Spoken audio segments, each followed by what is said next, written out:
update ng bayan, maasahan anumang panahon. Magandang araw po sa ating lahat. Narito na ang latest update sa magiging lagay ng ating panahon ngayon at sa mga susunod na araw. Sa kasalukuyan ay dalawang low pressure area ang ating minomonitor. Una rito ang naunang low pressure area na nabuo sa West Philippine Sea at ngayon ay tumataas na ang tsansa nitong lumakas bilang bagyo sa mga susunod na oras. Huli itong namataan sa layong 1,000 kilometers kanluran ng Northern Luzon, ngunit ayon sa pagtataya ng Japan Meteorological Agency ay isa na itong ganap na bagyo, isang mahinang bagyo. Pero sa kategorya naman ng Pag-asa ay isa pa lamang itong low pressure area. Wala naman itong magiging direktang epekto sa anumang bahagi ng ating bansa, maliban na lamang sa trough nito na nagdadala ngayon ng maulap na kalangitan na may mga kalat-kalat na pag-ulan at pagkidlat pagkulog. Ang isa pang low pressure area ay huli namang namataan sa hilagang silangan ng Northern Luzon. Ang lokasyon nito ngayon ay nasa 585 kilometers silangan, hilagang silangan ng Itbay at Batanes at nasa katamtaman na rin ang tsansa nitong lumakas bilang bagyo sa susunod na 24 oras. Ayon naman sa pagtatayan ng GMA o Japan Meteorological Agency ay inaasahang magiging bagyo na rin ito habang ito ay nasa loob ng ating area of responsibility. Kung sakali nga na ganito na rin ang magiging kategorya mula sa Pag-asa ay papangalanan ito bilang bagyong Huaning.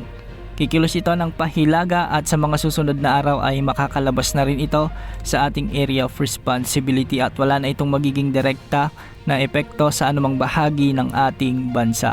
Dahil nga sa trough ng LPA na nasa West Philippine Sea, asahan ang maulap na kalangitan na may mga kalat-kalat na pag-ulan at thunderstorms sa Ilocos Region, Apayao, Cagayan, Zambales at Bataan. Ang mga lugar na ito ay pinapayuhan nating maging alerto sa posibilidad o banta ng mga biglang pagbaha o pagguho ng lupa, lalo na kung may mga katamtaman at minsan ay malalakas na pag-ulan. Samantala, habagat pa rin ang nagdadala ng ganitong panahon o maulap na panahon na may mga kalat-kalat ding pag-ulan at thunderstorms sa Metro Manila, Cavite, Batangas, Occidental Mindoro, kasama na ang Palawan. Pinag-iingat rin natin ang ating mga kababayan natin sa mga nasabing lugar sa banta ng mga flash floods at landslides, lalo na kung may mga katamtaman at minsan ay malalakas ding pagbuhos ng ulan.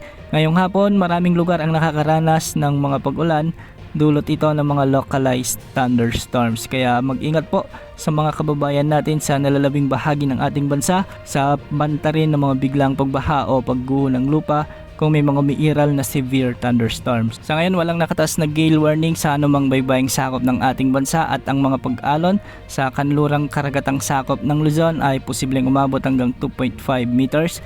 Sa nalalabing baybaying sakop naman ng Luzon ay posible ang mga pag-alon hanggang 1.8 meters at sa nalalabing baybayin ng bansa ay posibleng umabot ang mga pag-alon hanggang 1.2 meters. Samantala, isa pang cloud cluster o isa ng LPA, ayon naman ito sa Joint Typhoon Warning Center, ang namataan sa silangan ng Mindanao sa labas ng ating area of responsibility.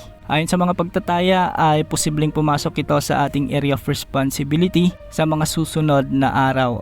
Mataas rin ang tsansa nitong lumakas bilang bagyo habang ito ay kumikilos ng hilagang kanluran at hindi rin inaalis ang banta nito sa extreme northern Luzon. Base kasi sa mga pagtataya ng global wind models ay inaasahang magiging bagyo ito. Kung sakali man ay papangalanan ito ng Pag-asa bilang bagyong Isang. Posibleng maglandfall ang bagyong ito sa may extreme northern Luzon, particular sa mainland Cagayan o di kaya naman ay sa Babuyan Highlands. Posible pa ang mga pagbabago ukol sa forecast na ito, kaya antabayan na ng mga update sa mga ilang panahon na ito. Yan muna ang latest sa lagay ng panahon. Ito po ang weather update ng bayan, maasahan anumang panahon.